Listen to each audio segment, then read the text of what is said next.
Good morning everyone! So, ngayon magta-travel kami uli ni Mommy, kasama ko siya at ngayon ay Wednesday ng umaga at lakas ng ulan. So, yung punta namin yung direction namin papunta nito is going to hospital kasi meron akong appointment. Actually, nakapunta na kami noon na hospital last Monday. Pero nung time na yun is for interview. So ngayon babalik ako ngayong Wednesday. Yun nga, umuulan. At saka meron akong laboratory examination. So kukuhanin nila yung parang injection lang siya, yung dugo lang. Tapos kukuha sila ng dugo sa akin, tapos ilalagay nila sa mga empty bottle tubes. Tapos yung mga empty bottle tubes, doon na ikukuha na nila yung tuberculosis, HIV, hemoglobin, CBC, lipid panel, basta sampu sa lahat. So ayun guys, so medyo malayo yung travel namin ni Mami dito. So sobrang lakas ng ulan. Medyo slowly lang yung aming takbo ng sasakyan kasi medyo madulas siya. Ayan. Wala akong kain mula ng gabi kasi kailangan ko mag-fasting. Inom lang ako ng tubig kasi nga kuha na nila ako ng dugo. So, yun. Ay, ngayon guys, pasalamat ako na may yung first year ko dito sa US, California is hindi masyadong wala masyadong snow. Kasi para hindi masyadong mabigla yung katawan ko. May may mga snow naman, but in the part of mountains, ganon. Pero pag dito sa baba, wala siya ganong snow. Ano lang siya, malamig, pero hindi kagaya ng ibang states na sobrang lamig at grabe yung snow. Pero dito sa may California, hindi gaano. Kasi iba yung weather ng California. Tawag dito, mainit dito. So ngayong umaga lang talaga umulan. Pero nakaraang araw is sobrang init. Para hindi ko nga na-feel yung spring dito. Ay tawag dito yung spring, yung winter dito. Kasi parang malamig lang siya. Tapos pagka umagahan, init na naman, lamig na naman, parang ganun. So, yung aking katawan, yung mga skin ko na nibago, pati yung face ko, nagka-peeling yung aking face. Pero sa tulong ng Panginoon, naging okay naman.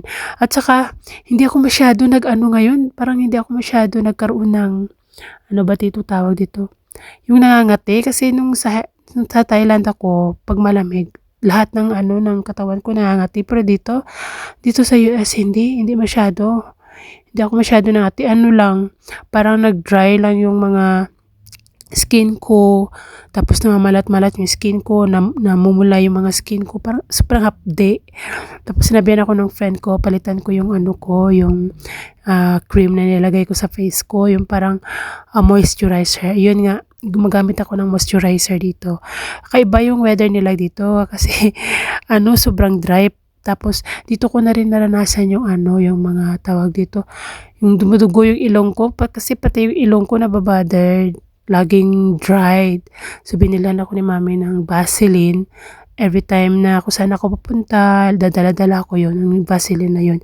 Kahit tawag dito, kahit matulog ako, nilalagyan ko ng Vaseline yung ilong ko para mag-moist siya ba. Kasi pag nag-dry yung ilong ko, sobrang sakit. Tapos lumalabas yung dugo sa ilong ko. Ayun. Alam niyo, yung bago dumating dito, yung pagdating ko talaga dito sa US, grabe talaga yung, as in yung aking na-shock yung skin ko. Pati yung face ko, parang nagkaroon ako ng pimples. Ayan, nagkaroon ako ng pimples dito. Nag-break out yung face ng pimples ko. Saka, alam yun, naghanap talaga ako ng, tawag dito, naghanap ako ng cream na para maghilom yung pimples ko. Ayun. After 3 months hata, medyo naghilom yung pimples ko. At saka ngayon, medyo nag-adjust na yung ano ko, yung skin ko dito sa weather. Ay, nako. So, ayan. Ano naman, yung buhay dito is parang weather, ganun. Pero very exciting. Kahit medyo mahirap, at least dito marami akong natutunan. Ah, kung dito naman, dahil kahit wala yung husband ko dito, puno naman ako ng pagmamahal ng aking mga in-laws. Hindi naman nila ako napabayaan. At especially sa aking mom. Mom, ayan, very supportive niya talaga sa akin.